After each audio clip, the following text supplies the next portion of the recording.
നീ ഒരു സിംഹത്തിൻ്റെ മുകളിൽ മുന്നിൽ ചെന്ന് വീഴുമ്പോൾ, അതും കുറേ ദിവസം പട്ടിണി കിട്ടേക്കുന്ന സിംഹം, ഒരാൾ കുഴിക്കകത്തോട്ട് വന്നാൽ മതി, ചാടി പിടിക്കാൻ റെഡിയായിട്ട് നിൽക്കുക സിംഹങ്ങൾ.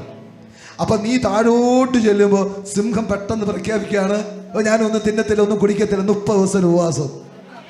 ആത്മാവുള്ള നിന്റെ മുമ്പിൽ സിംഹം ഉപവസിക്കുക. ഓ ആത്മാവുണ്ടെന്ന് കണ്ടു കഴിഞ്ഞാൽ സിംഹത്തിന്റെ വായടയെ. ആത്മാവില്ലാത്തന്നെ എപ്പം കപ്പിത്തുന്നെന്ന് ചോദിച്ചാൽ മതി. അവന്റെ മണമടിക്കുമ്പോഴേ സിംഹം കയറി പിടിക്കും. പക്ഷെ ആത്മാവുള്ളവനെ പിടിക്കാൻ സിംഹം ഒന്ന് വിറയ്ക്കും. അവന്റെ ശക്തി അവിടെ ചോർന്നു പോകും. എന്നിട്ട് അവൻ വായടയ്ക്കും. എന്നിട്ട് അവൻ നിന്നെ കരുതും. നിന്നെ വേറൊന്നും കയറി ആക്രമിക്കാതിരിക്കാൻ സിംഹം നിങ്ങൾക്ക് കാവല് നിൽക്കും.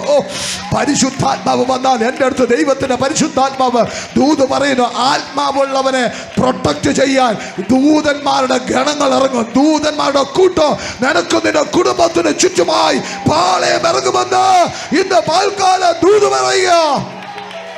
ഹല്ലേലൂയ. അത് വിശ്വസിക്കുന്നവർ കരങ്ങൾ ഉയർത്തിക്കൊണ്ട് എൻ്റെ കർത്താവിന് മാത്രം കൊടുക്കുക. സ്തോത്രം. ഈ ആത്മാവുള്ള മനുഷ്യൻ അധികം നിലവിളിക്കത്തില്ല. നമ്മൾ മനുഷ്യരാണ്, നിരാശ ഉണ്ടാവും, നമ്മൾ പലതും പറഞ്ഞു പോകും, നിരാശയുടെ വാക്കുകൾ പറയും. പക്ഷെ അവൻ തകർന്നു പോകാൻ ദൈവം അനുവദിക്കത്തില്ല. ഈ തകർന്നു പോകുന്നതിന് മുമ്പേ ചില സിംഹങ്ങളെ നിന്റെ മുമ്പിൽ കൊണ്ടിടും. എന്നിട്ട് സിംഹത്തെ കൊണ്ട് നിന്നെ പാഠം പഠിപ്പിക്കുക.